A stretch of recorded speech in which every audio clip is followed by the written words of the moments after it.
दोस्तों, आज से 2 दशक पहले इंडिया के टेलीकॉम सेंटर में बीएसएनएल का नाम सबसे ऊपर होता था।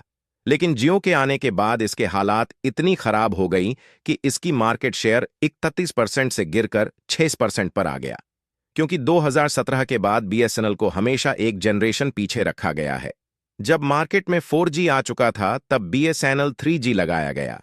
आज मार्केट में 5G अवेलेबल है, तब बीएसएनएल 4G लॉन्च की तैयारी चल रही है।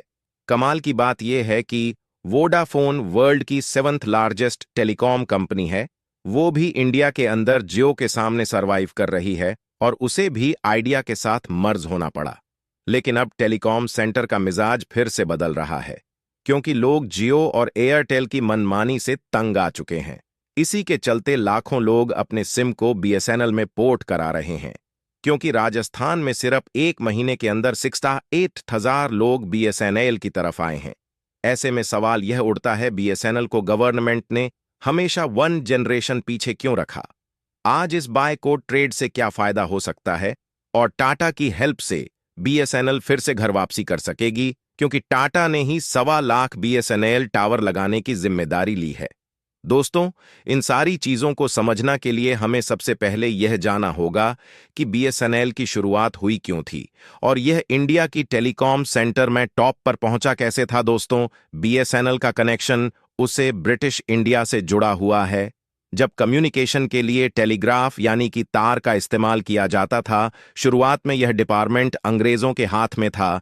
लेकिन जब देश आज़ाद हुआ, तब टेलीग्राफ की जिम्मेदारी डिपार्टमेंट ऑफ टेलीकम्युनिकेशन यानी कि डॉट के कंधों पर आ गई थी। इसके बाद डॉट ने कहीं सब्सिडियरी कंपनी की शुरुआत की, जिनके जरिए वह दिल्ली मुंबई महानगरों में टेलीफोन लाइन बिछाने का काम करने लगे। साथ ही इन्होंने इंडिया को इंटरनेट लाइंस के जरिए दुनिया के बाकी देशों से ही जोड़ा।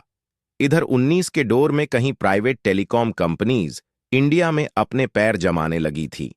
इन्हीं से कंप्लीट करने सर्विसेज पॉलिसीज पर सही से काम करने के लिए सरकार ने 1999 में डॉट को 2 हिस्सों में बांट दिया था, जिसमें से पहला था डीटीएस, दूसरा था डीओटी। डॉट का काम अब सिर्फ पॉलिसी बनाना था, सर्विस प्रोवाइड करने का काम डीटीएस के हाथों में आ गया था।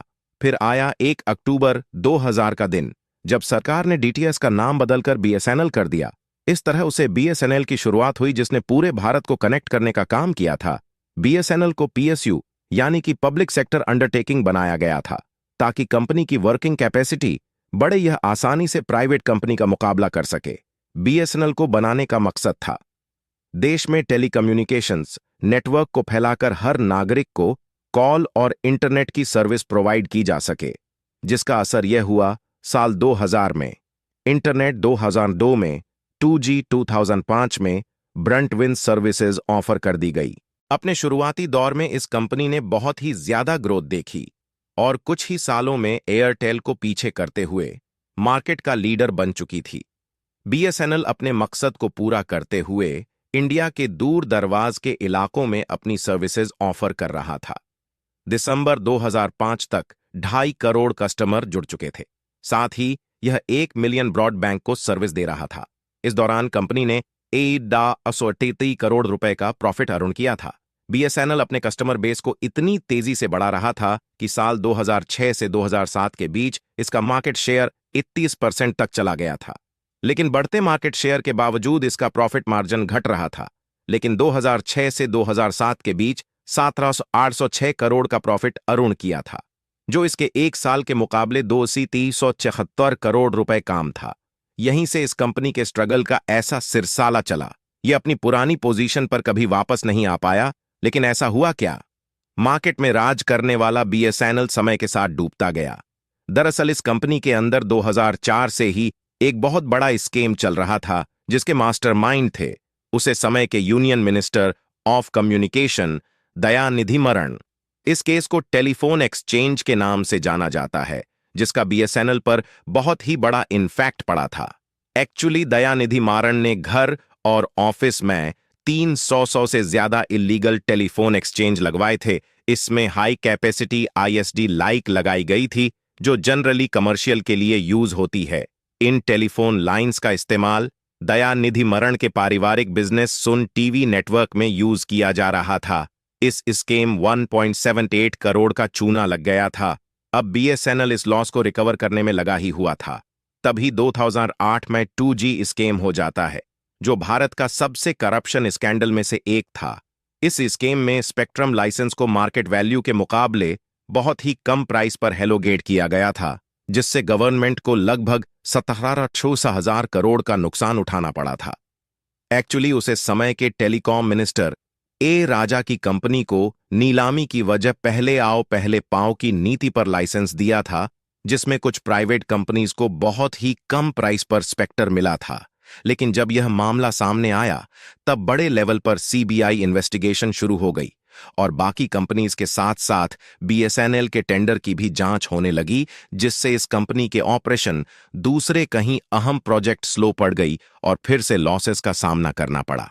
2007 से 2010 के बीच इंडियन टेलीकॉम इंडस्ट्री बहुत ही तेजी से ग्रो कर रही थी। मार्केट में नए नए प्लेट्स उतरते जा रहे थे।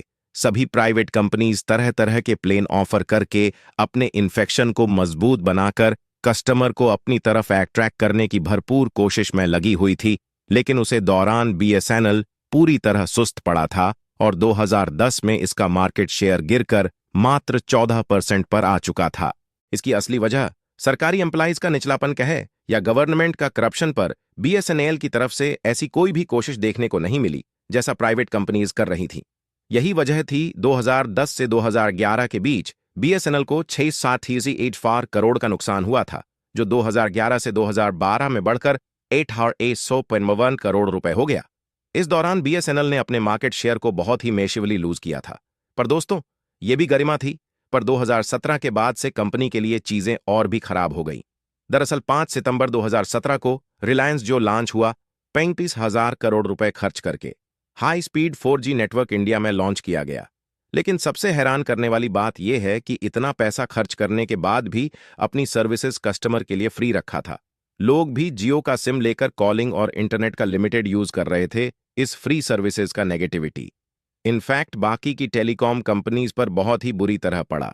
इसके बाद वोडाफोन आइडिया एयरटेल ने मिलकर टेलीकॉम रेगुलेटरी अथॉरिटी इंडिया में जियो के खिलाफ कंप्लेंट फाइल कर दी थी। उनका कहना था कि जियो का यह प्रोफेशनल ऑफर ट्रायल के उल्लंघन कर रहा है, मार्केट में अनफेयर कंपटीशन को बढ़ावा दे रहा है।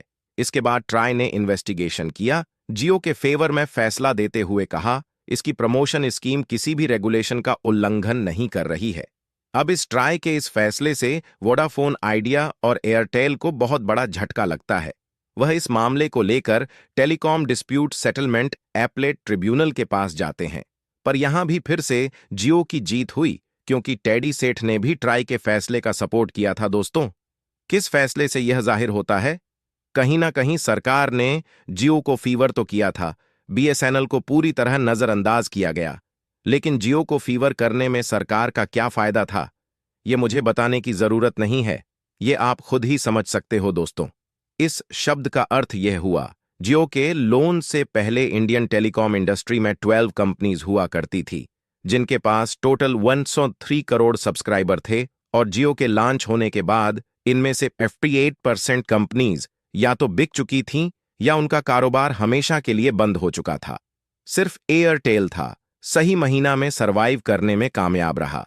गवर्नमेंट की इस तरह की पक्षपात की वजह से Vodafone 7th largest telecom company होने के बावजूद भी जियो से हार गई।